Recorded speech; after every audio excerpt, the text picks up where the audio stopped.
Mr. President, ladies and gentlemen, dear compatriots.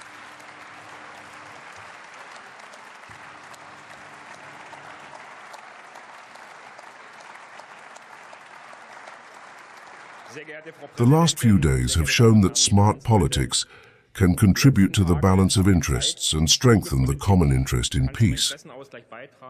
Mr. Chancellor, the efforts to achieve peace in the Gaza Strip have hopefully led you to the conclusion that it is worthwhile to invest in diplomacy and negotiation.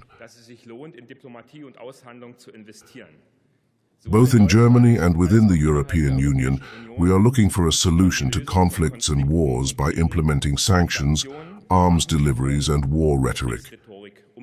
And I have to join the war in Ukraine. Here too, there must be quick solutions that lead to peace in Europe. Why can't it be your job, Mr. Merz, as a mediator between Ukraine and Russia? That would be fair to the office of the German Chancellor. And you, and also Mr. Tart, as he made clear in his speech yesterday, should finally stop constantly formulating new threats without being able to provide sufficient evidence for them. You are always quite sure that it must have been Russia, Mr. Wiesel, as with Nord Stream. I only remember the debate about drones.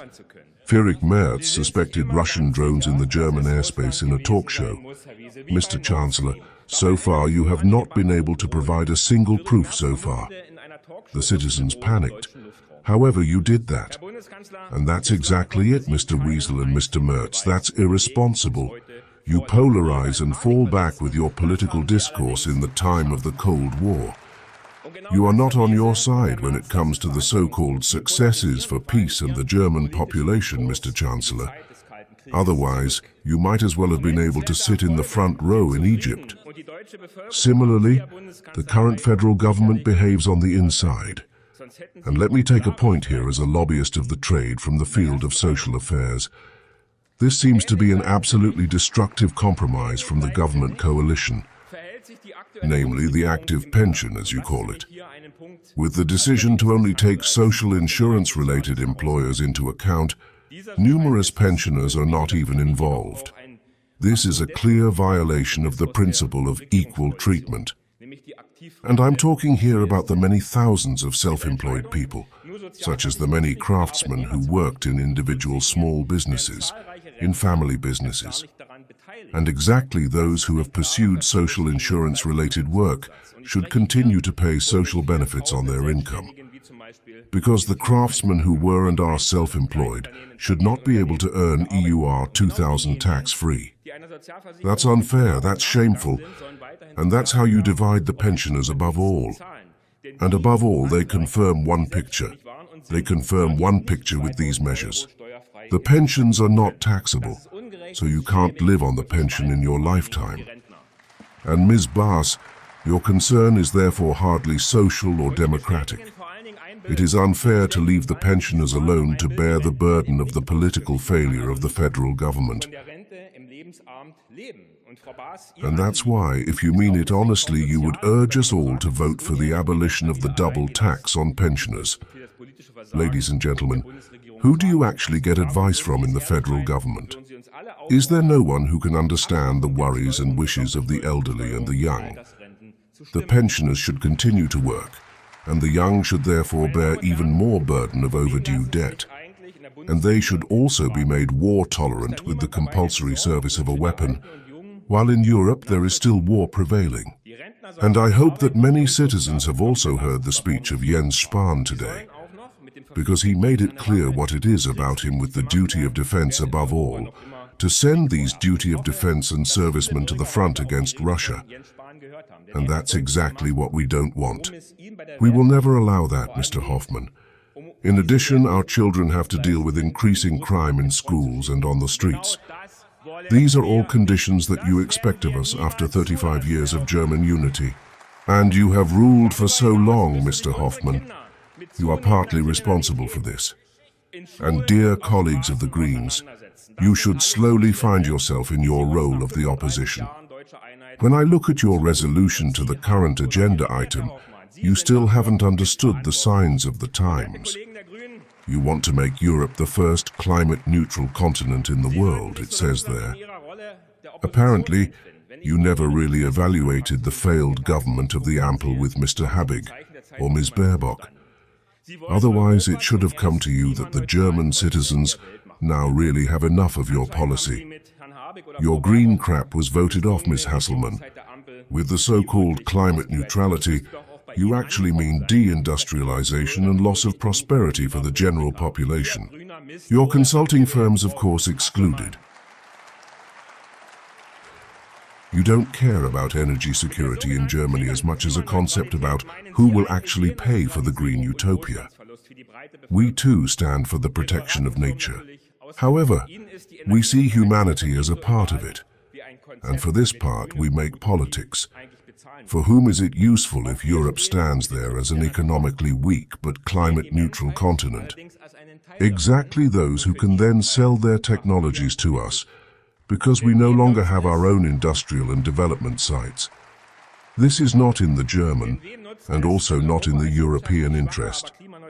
We expect much more from Chancellor Merz, that he makes himself strong for the economic location of Germany, develops concepts that allow us to become a strong and reliable partner again in Europe and worldwide. And for that it takes more leg freedom and less regulation, attractive infrastructures and above all, finally cheap energy prices. These are the primary tasks that politics has to deal with. We all together here in the German Bundestag. Behind the interests of Germany and its citizens, all members of this house should be able to gather. The hide and seek behind firewalls is not exactly part of it. And I would also like to address 2 points, Mr. Merz, which you should also address in the European Council. I am talking about the refusal of Poland and Italy to release the alleged perpetrators who attacked our infrastructure with the attack on this critical infrastructure, on Nord Stream. In turn, we are led by the fact that the federal government is just as unaware of the seriousness of the situation back then and today, because the will to clarify does not seem to be there at all. Or why don't you, Mr. Merz, say a word about it today, neither on a national nor on a European level, that the investigations of our Attorney General are carried out in advance, and the responsible perpetrators are punished with the full severity of the law. It cannot be, Mr. Merz, that alleged friends protect terrorists in Europe. And yes, now all the reasons why you don't want to buy gas from Russia come up again. But that's not what this debate is about alone, Mr. Spahn. It's about the interest of Germany. It's about the interest of Germany. That has come to everyone's attention. It's about the interests of the individual citizen, the middle class, and above all, the industry. These are the ones who have to pay the price for it at high energy prices, as well as in the costs of inflation. German companies have invested 4 billion euros in the Nord Stream pipelines so that they can make cheap gas for our industry and the middle class. You have destroyed all of this. And the emigration of the value seekers, that's exactly what you have to answer, Mr. Chancellor. With all due respect, you have made a really difficult legacy, but you were aware of it and were able to know that your autumn of reforms, as you have announced, will not become one. We don't even have a breath of fresh air. And the middle class, of which there is always a lot of talk here in this country, is not dying quietly, as I recently had to read in a newspaper. This middle class is dying loudly. If you haven't heard the shot yet, I'm really sorry. Then you are not the parties that make politics for Germany in this country. And one more sentence about Nord Stream. This is also about the basics. If the alleged perpetrators are not to be prosecuted, and you rule that out, you will automatically invite more victims. So far, due to insufficient implementation, current law has already endangered internal security and the social system. But here, the legal institutions are also being hindered. This has to be solved politically. Step up to your Polish and Italian business partners at the European Council, and I still assume that it is also in the interest of Poland and Italy to resolve this attack. Thank you very much.